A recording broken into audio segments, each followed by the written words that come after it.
GASB recently performed a re-examination of standards related to debt extinguishment, and overall that research showed that these standards are working as they're intended to be.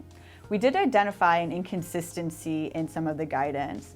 GASB currently has guidance when debt is refunded, but we do not have guidance for when existing resources are placed in the trust for future repayment of the debt. On the one hand, when debt is refunded, if certain criteria are met, the government may remove the debt from the face of the financial statements. On the other hand, if existing resources are used, there is no allowance to remove the debt from the financial statements. So an example would be if a school district is consolidating schools and ultimately ends up with an unused building. The school district may choose to sell the building and use the proceeds to pay down some outstanding debt. If the debt cannot be repaid back immediately due to call provisions, the government may establish a trust with the proceeds to pay back the debt as it comes due.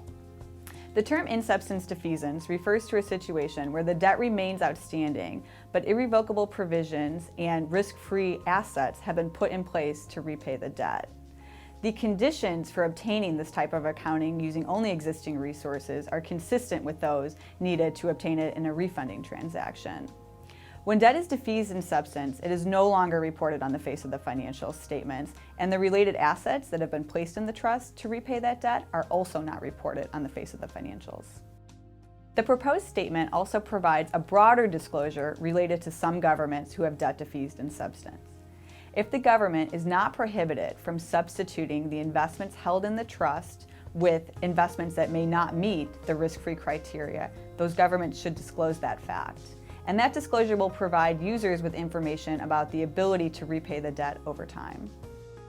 Finally, the exposure draft addresses accounting for prepaid insurance related to debt.